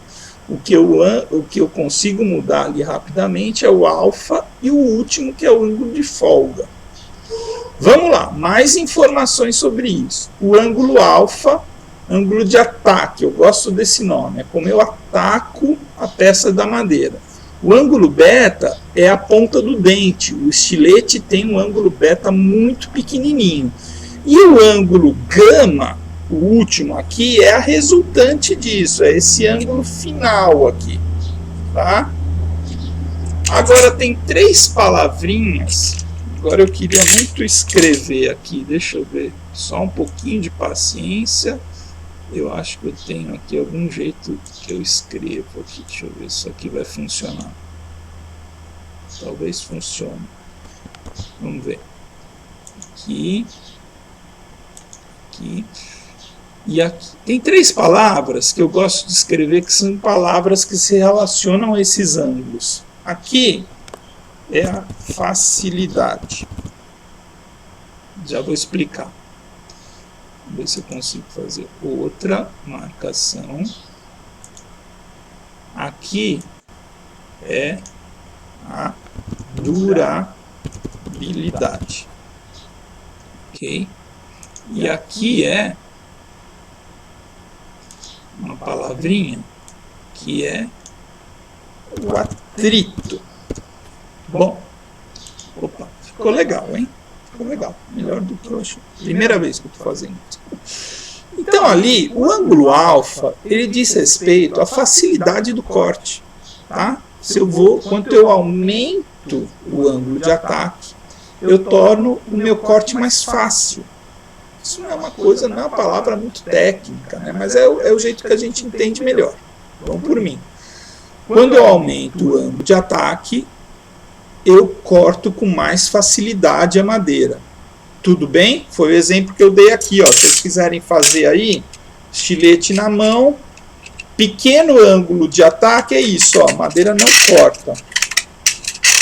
Quando eu aumento o ângulo de ataque, eu começo a conseguir cortar a madeira. Tá? Então, eu aumento o ângulo de ataque, eu tenho uma maior facilidade do corte. O ângulo beta, ele tem a ver com a durabilidade da ferramenta, ou desculpa, da lâmina, ou da afiação. Repetindo, o ângulo beta tem a ver com a durabilidade da lâmina ou a durabilidade da afiação.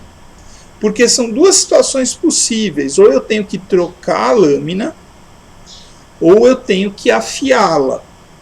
Tá? O estilete, mais uma vez, é uma ferramenta, tá? Eu esqueci de falar isso na aula. Eu faço uma brincadeira que é o seguinte: vocês estão segurando uma ferramenta de processamento de madeira, e ela é uma ferramenta de processamento da madeira. Deixa eu mostrar aqui, essa daqui é até um pouco difícil de tirar, deixa eu ver. Consegui.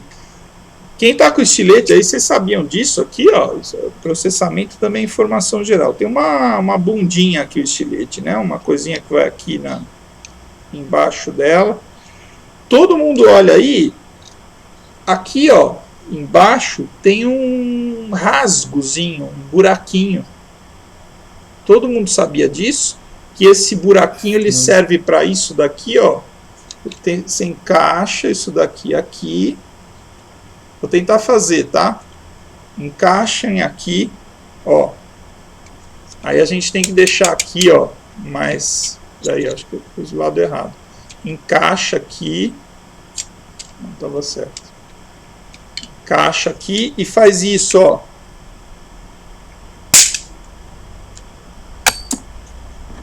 Quebra a ponta. Cuidado, hein? Façam com cuidado. Façam com cuidado. Todo mundo sabia disso? Sim.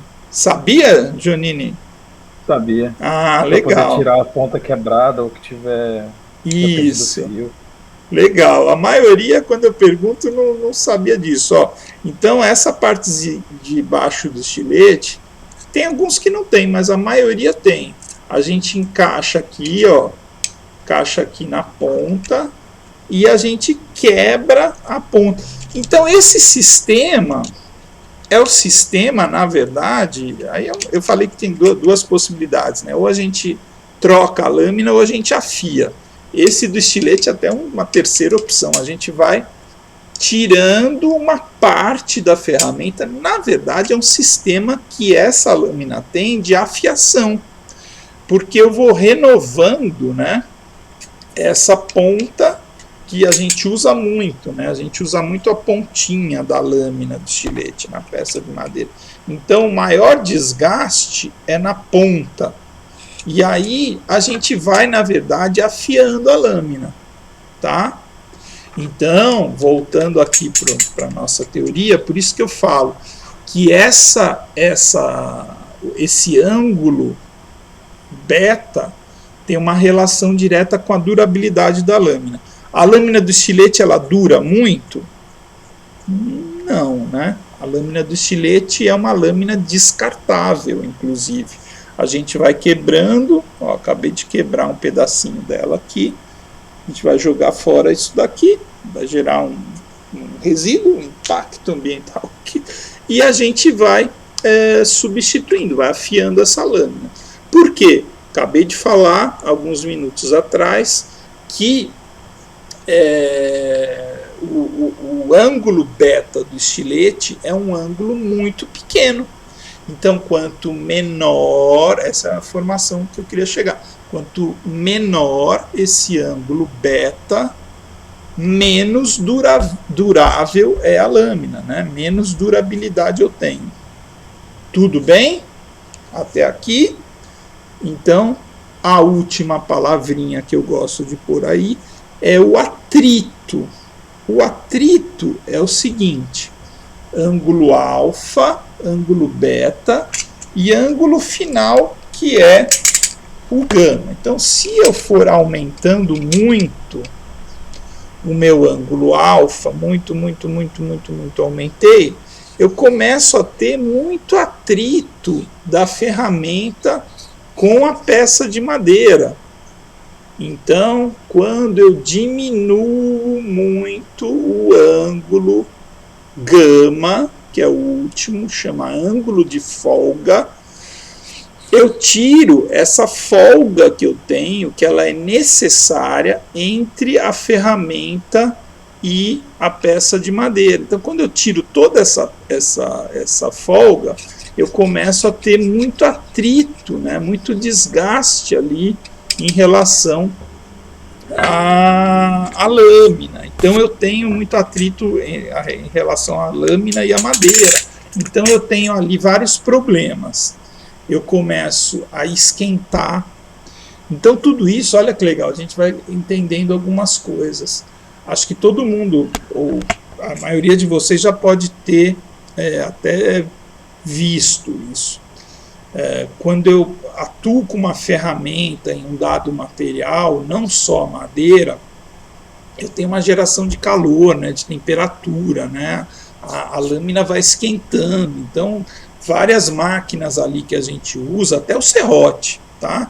Pega um serrote, quem tem em casa, e mais uma tarefa para hoje à tarde. Corta uns pés de mesa e corta umas coisas, e vocês vão ver que a lâmina esquenta. a lâmina esquenta. Então, esse contato, e às vezes até pega fogo, às vezes quando a lâmina está desgastada, ela começa a queimar a madeira, já viram isso? Então tem uma lâmina uma lâmina, corta um pé de mesa aí, Maria Vitória, para falar, foi o professor que mandou cortar um pé da mesa da casa. Não, estou brincando, hein? Ninguém vai cortar o pé da mesa. O que eu estava falando? Ela esquenta, né? Então, às vezes, a gente tem uma situação ali que a madeira começa a queimar. Isso é super comum, tá bom?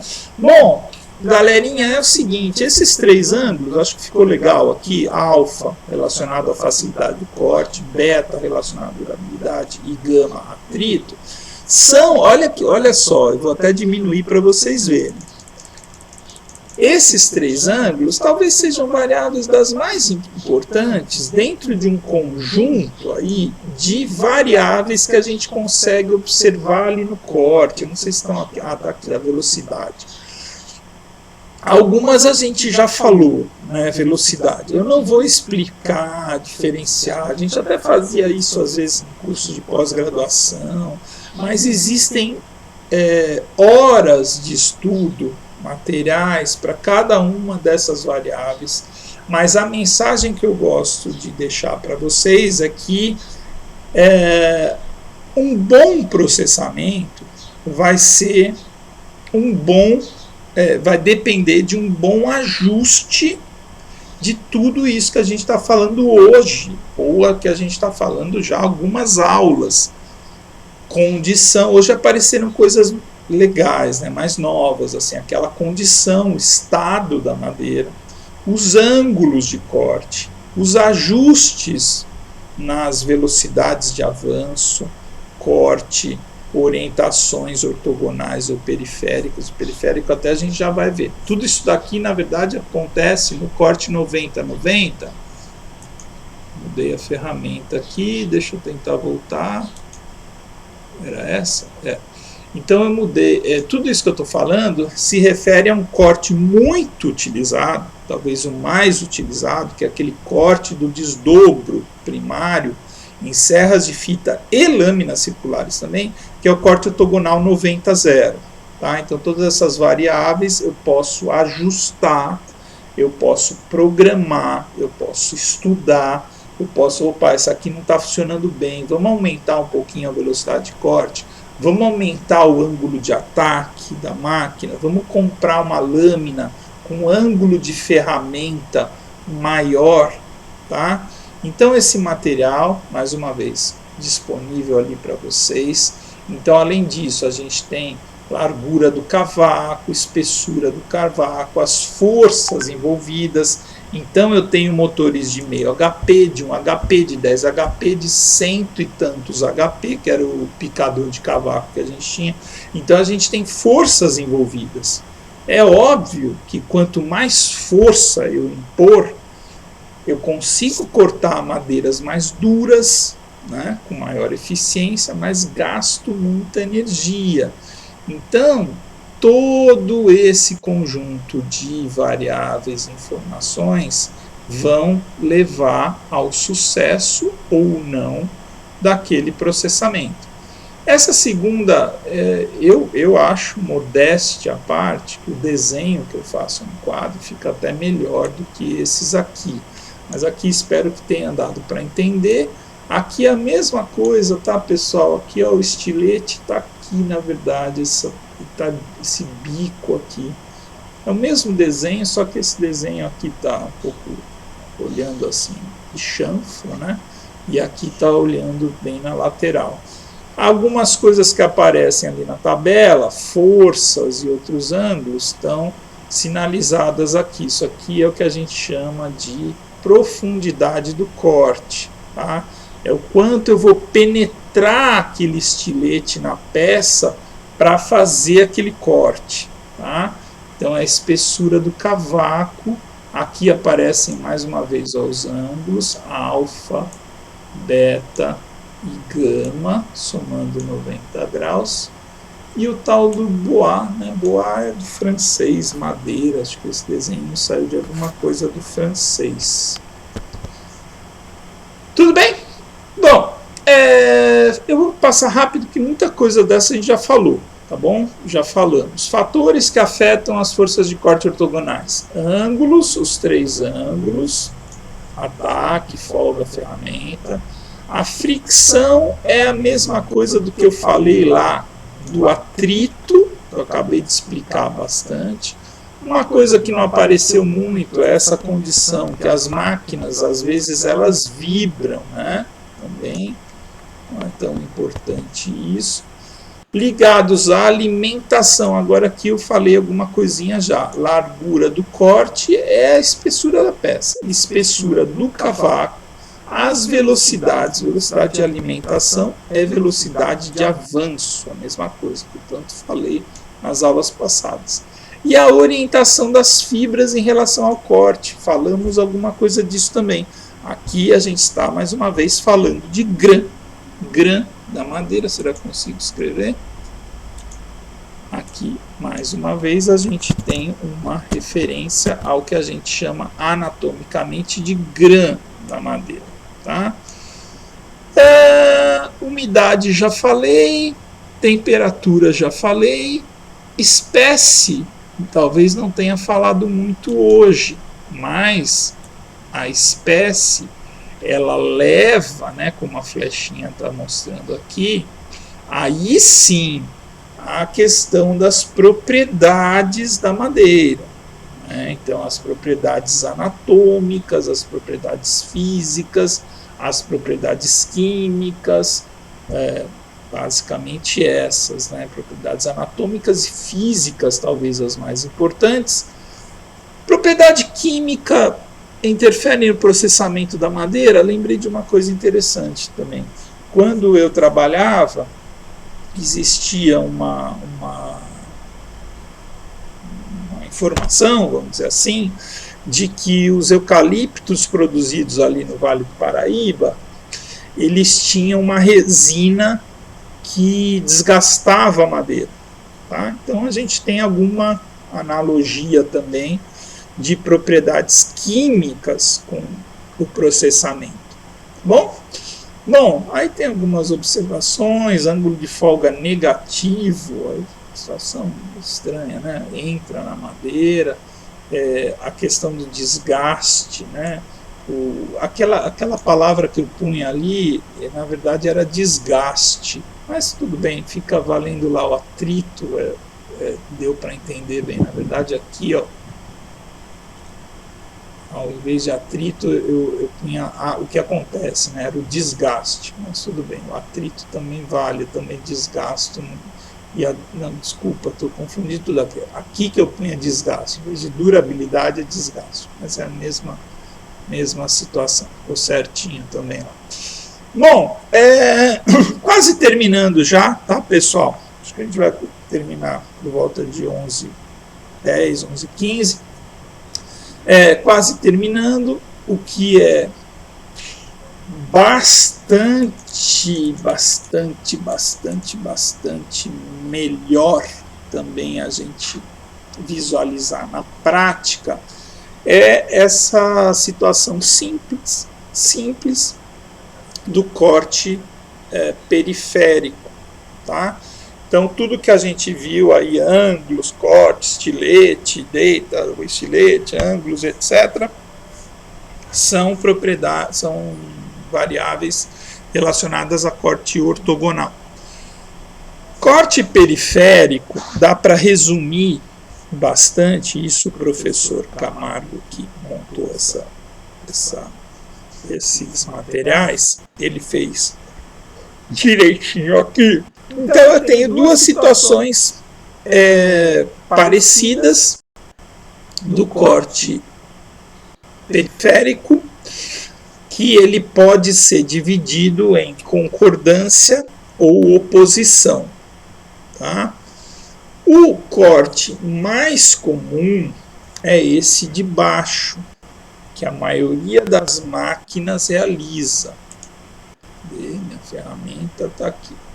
Que é o corte em oposição, corte periférico em oposição.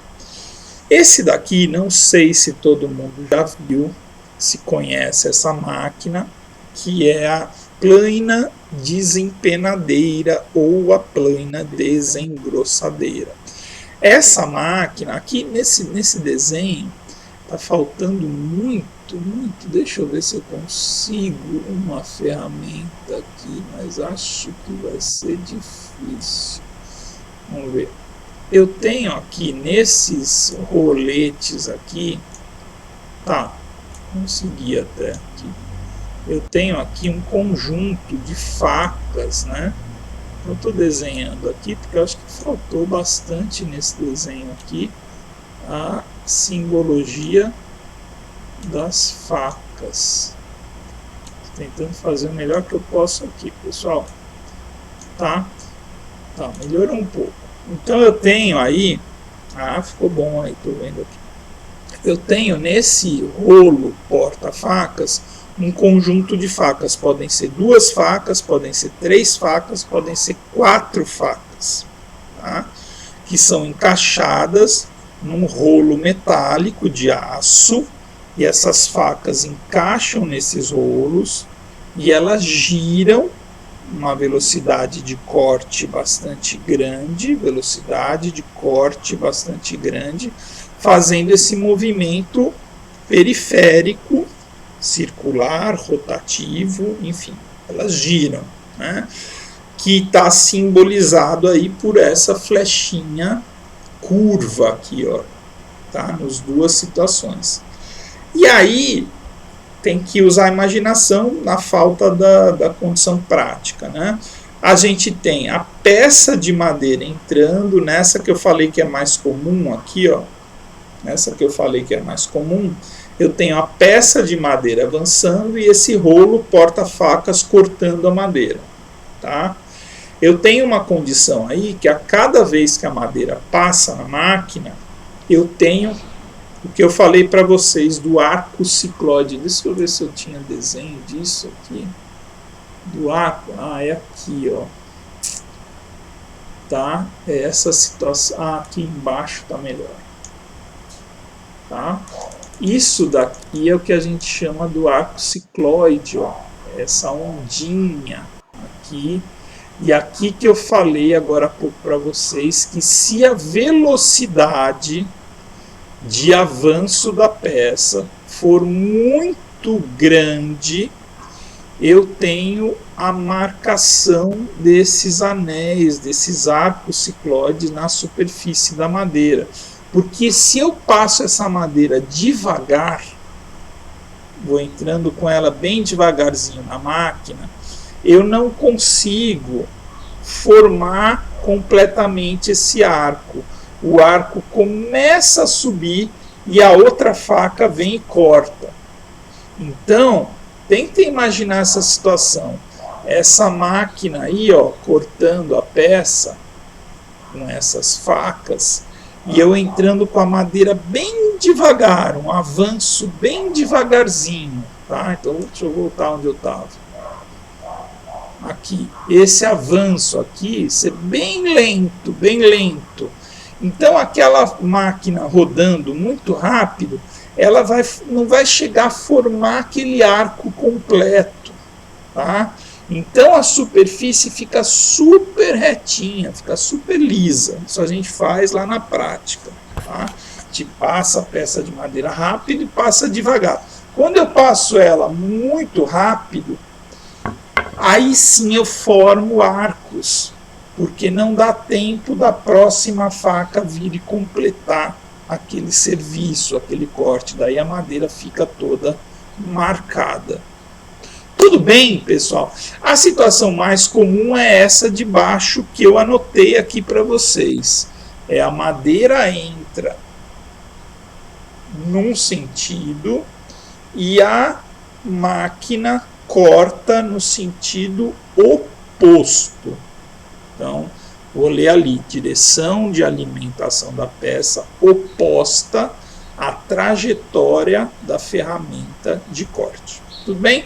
A situação de cima existe também e ela é menos drástica, vamos dizer assim. Ela acompanha melhor, ela acompanha esse movimento, mas obviamente, aqui, olha, eu tenho uma velocidade de corte. Opa, mudei a ferramenta aqui. Eu tenho uma velocidade de corte que é muito maior do que a velocidade do avanço, então eu consigo cortar também, mesmo que ela ande para o mesmo sentido, também consigo cortar esse corte, e também consigo realizar esse corte, e talvez o impacto seja menor e eu tenho uma qualidade desse processamento bom ou maior. Tudo bem? Bom, vamos lá. Da mesma forma, aqui tem uma questão de faca contra faca, isso tudo eu mostro na prática, pessoal. Da mesma forma, vou para cá, ó, eu tenho mesma coisa, fatores ligados à madeira, propriedades, condição, estado, presença de água, temperatura, defeitos, rachaduras, nós, imperfeições. Então, a condição, né, da madeira, o jeitão da madeira, suas propriedades vão interferir naquele processo. Eu tenho também como medir os ângulos todos, acho que eu tenho um desenho disso. Aqui, olha, eu tenho o alfa, beta e gama, da mesma forma, é praticamente aquele mesmo desenho, só que adaptado à condição do corte circular ou periférico, e eu tenho também o ângulo que eu ataco a madeira, que é a ponta do dente, o ângulo de ferramenta, que é a ponta do dente, e o atrito ou a folga ali final, que se relaciona ali com a questão do desgaste, do aquecimento, da qualidade daquele processo do corte. Começa a queimar a madeira. Eu tenho sim uma conta aqui de ajuste da velocidade de corte, diâmetro daquele cilindro e rotação de segurança, número de facas. Não, rotação de segurança era outra coisa. Tem uma rotação máxima de segurança daqueles roletes.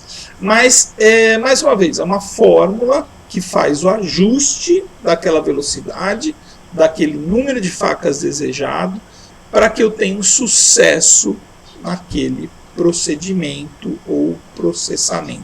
Não vou detalhar isso, nem na aula presencial eu detalho isso, tá bom?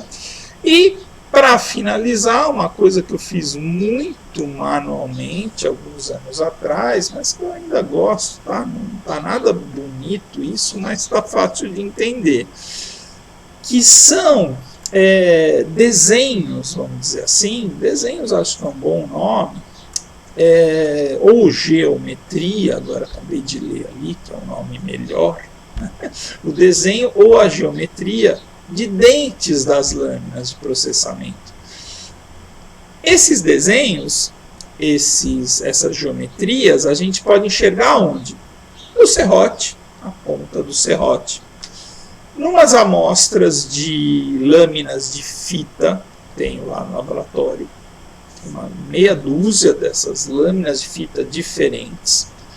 E a gente entende, assim, olhando para aqui, esse é um exercício que eu peço também. Vamos, pessoal, levanta todo mundo, vamos ver essas lâminas, vamos ver esse serrote. O que vocês acham desse ângulo de ferramenta? O que vocês acham desses ângulos de ataque? Isso daqui proporciona um atrito devido ao baixo ângulo de folga. Então, essa forma, de certa forma, lúdica ali de pegar as lâminas, as ferramentas, ou aqui a gente fez uma pequena amostra disso, que é o próprio estilete, a gente começa a entender como aquela madeira vai ser melhor ou pior cortada, né? Então, essa adaptação do dente, da geometria, do desenho... esse é o desenho que eu faço, eu tinha até esquecido, que ele tinha aqui também. Esse é o desenho que eu faço no quadro, que eu acho que fica melhor, né, do que aquele que eu usei agora há pouco, dos 3 ângulos, tá? Tem uma recomendação, eu nem lembrava de cabeça isso, né? de serras, isso para serras de fita, ângulo de ataque de 30 graus, ferramenta 44, e o ângulo livre ou de folga de 16 graus. E aqui está de uma outra forma os 3 ângulos atuando na madeira. E aí eu tenho aqui, só para não também ocupar tanto tempo, dentes que nós chamamos de dente reto, porque ele tem uma linha aqui reta, olha. Não sei se vocês estão vendo mal, estão, né? Então tem uma linha reta, eu não vou conseguir desenhar aqui, talvez se eu mudar para essa daqui, beleza. Então eu tenho aqui uma linha reta, olha, na superfície de cima do dente, ela é reta, diferente dessa de baixo, tá vendo? Que ela não é uma linha reta, ela acompanha a linha reta, ela faz uma curva. Então eu tenho aqui o dente que a gente chama de reto, o dente que parece um bico de papagaio, a gente chama de bico de papagaio, um dente que é uma mistura dos dois, tá? O dente misto. Então ele tem aqui uma parte, na verdade esse primeiro não ficou bem desenhado não. Ele tem uma parte reta e depois uma parte aqui curva, tá? Então uma parte reta e depois uma parte curva, que é o dente misto. Um dente projetado, esse é legal porque ele tem uma parte aqui que gera um bom ângulo de ataque, mas ao mesmo tempo ele tem um ângulo de ferramenta grande.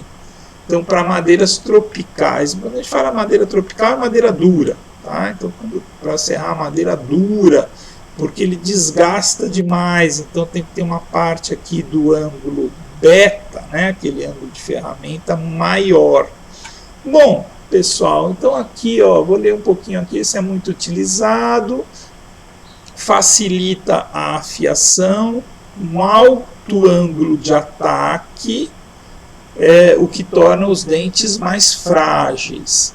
O bico de papagaio tem maior resistência, um alto ângulo de ferramenta, que é o ângulo aqui, ó, o material, né, tem bastante ferramenta, um baixo ângulo livre ou folga, ou seja, esse dente pode esquentar bastante, e uma coisa que não apareceu ainda, que é a área da garganta, ele tem uma boa área de garganta. Garganta do dente é isso daqui, ó, que está quadriculadozinho aqui à mão. E aí ele tem condição, principalmente madeira de pinos, madeira leve, que vai gerar muito cavaco mesmo, ele tem essa garganta para acumular aquela porção de cavaco ou de serragem que ele corta, fica aqui e depois joga lá para baixo, tá bom? Então é onde vai ser armazenado o cavaco. Pessoal, a minha intenção era essa, mais uma vez, acho que eu já falei isso mais de 1000 vezes, né? Mais uma vez. Mas tem que falar, infelizmente tem que falar. A gente tem esse prejuízo na visualização de tudo isso que a gente trabalhou hoje, pela falta da aula prática, e mais uma vez também, já falei 1000 vezes, eu vou me esforçar bastante para conduzir essa dinâmica das aulas práticas, até porque estou morrendo de saudade, eu gosto de ficar lá na marcenaria, mexendo nas máquinas, trabalhando, ajudando nos projetos, etc.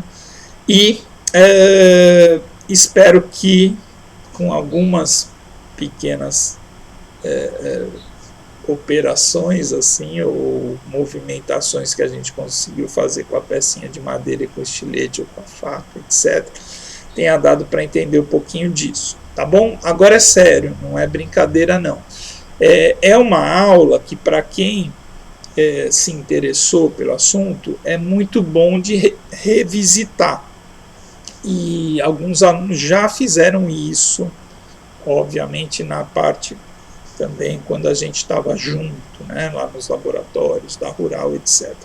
Vieram, olharam as máquinas, pediram para ligar novamente, deram uma lida no material, ficaram com alguma dúvida. Eu não cobrava na prova, não exatamente dessa forma, mas eu pedia ali algumas informações, às vezes sobre dentes, né, sobre os ângulos, um entendimento dos ângulos, mas nunca cobrei aquele negócio do 0,90, 90, 90, não. Mas pedia para exemplificar e dizer a relação dos ângulos envolvidos no corte, com a facilidade ou não dos processamentos, madeiraduras, etc. Então, muitas vezes, principalmente antes das provas, a gente tinha lá, e eu acho legal fazer isso, tirar um momento de tirar dúvidas, etc. com vocês. Tudo bem? Pessoal, da minha parte, era isso. Nas semanas seguintes, eu vou me organizar aqui, porque eu tenho 2 aulas, estou lembrando de outra agora, na verdade 3 aulas, mas 2 delas não tem um ponto específico do curso. Eu posso dar isso da metade para frente em algum momento, mas eu tenho 2 aulas muito legais que são a aula de resíduos madeireiros e florestais e a aula de certificação de processos. Tá? Essas aulas dá para a gente ilustrar bem, vão ser trabalhadas nas próximas semanas. E lembrei agora da aula do pátio de madeiras, estocagem, classificação, tem vídeo, tem tudo.